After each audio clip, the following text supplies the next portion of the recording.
do you look back and feel almost annoyed a little bit, kind of when you go back and you think about it? I know there's a lot of good feelings, but is there any negativity and annoyances at some of those things that tend to pop up? Well, I know what you're referring to.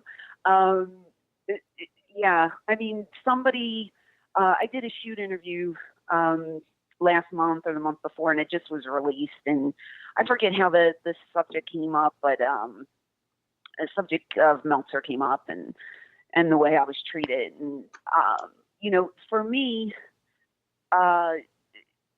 number one, being a woman in the business, I'm not here like cry me a river, play me your little violin. That's not what I'm trying to do here. I'm just saying it was hard being a girl in almost all guy locker room. You're trying to prove yourself. You're trying to work hard. Looking a certain way, I was never required. I bought my own clothes. I basically kind of did my own thing when it came to my character. Paul never pressured me to dress a certain way or to look a certain way. Back then, I know when I started wrestling school, I was like 20, 21 years old, and I only weighed about 110 pounds, and I'm about 5'7". So I knew I was thin. I knew I was trying to gain some weight because running the ropes would kill me. And I would just, every week I'd just come home with just purple bruises all over my body. Like I was thin, and I had such a super high metabolism. I worked out. It didn't work out to the point where I would die, but I worked out just to try and keep in shape and stuff. But when you have people critiquing you for your body and not for your work, that starts to get annoying. And no matter what I did, it could have been the world's greatest bump. There was never praise for the bump. It was always, she looked too thin. She looked haggard. She looked this. She looked that. And it felt like a personal attack. And I kind of kept it to myself. I discussed it with Paul a couple of times, but I would cry, and I would cry a lot because it wasn't, it was a couple of them.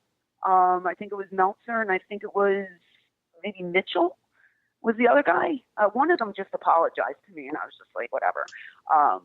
It's a little too late. Too little, too late. Well, I just feel because of the whole Pete and Royce thing, now guys are thinking about, maybe we shouldn't have said that. I just feel like, my mom always told me if you can't say anything nice, don't say anything at all. So maybe if, you don't like the way I look, that's fine. But I just feel like there's a way that a journalist could write things and not be so hateful. And he did it with Sable, and I think he did it with China. Just, he has a hard on about girls in the business for some reason. I don't get it.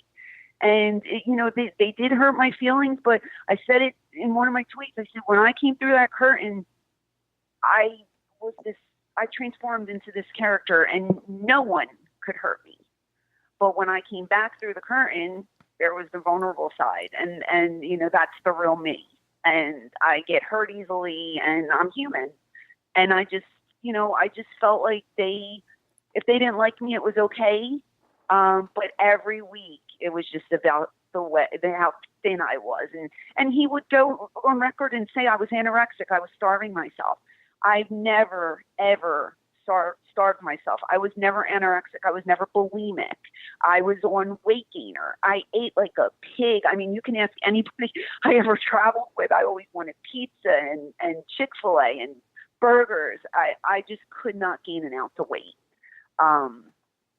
So I don't like when people spread rumors vindictively about people, and to tell, I don't know what his following was, but to just keep writing, she's anorexic. She starves herself. She's this, she's that.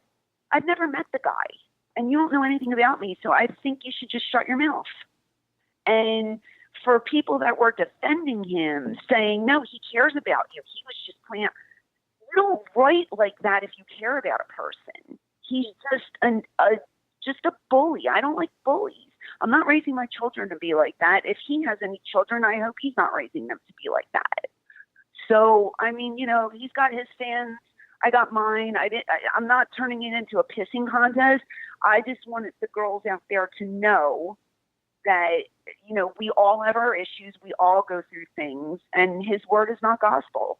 And that was the point of my tweet. And I got a lot of hate, and I blocked more people than I've ever blocked in my life. And it felt good to block them. I'm not going to lie. But for, the people who are my fans and my friends and could read between the lines and see that he was just being a hateful person, then that's what it was. I mean, the piece that I retweeted, I understand what he was trying to say, but the way he said it was completely wrong. And he ended up burning me in the process. But I challenge anyone to go back and ever read something that was positive about me from him, because you never will find anything. He just hated me for some reason. And that's okay. He can hate me, but stop attacking a young woman. That was my that's my rant. And hopefully he can learn from it. I'm not looking for an apology because I don't want an apology. I don't think it would be sincere. I think he got forced into apologizing to the other girl. And I just think he should report wrestling and keep his mouth shut about women and their looks. And that's that. So, maybe editorializing a little too much on some of that stuff. I just feel like as a journalist, I could write a better piece. I could have wrote about body shaming and how women are, supposed to look a certain way and blah, blah, blah. I mean, again, it wasn't Paul. I mean, I guess maybe for Vince it was a little different. Paul never pressured me to do anything. But there's a nice way that he could have worded it. And if he was so concerned about me, it could have been said in a nicer manner. He just continuously buried me my whole career. And it's just guys like that, then, if he didn't like my work, that's fine. Not everybody's going to be my fan. I get it. But it's just personal attacks over and over and just talking like his word is gospel. He doesn't even know what he's talking about. The guy never met me. I've never had a conversation with him, and I've never ever said that I've had an eating disorder. So for somebody to say that, it just makes me so angry, because that's just it's just not the right thing to do. It's just spreading lies, and I don't dig that. So I give him negative 48 million stars. How about that? I think that's a good one. So yeah, but I was healthy then. I'm healthy now, and God bless America. That's all I have to say.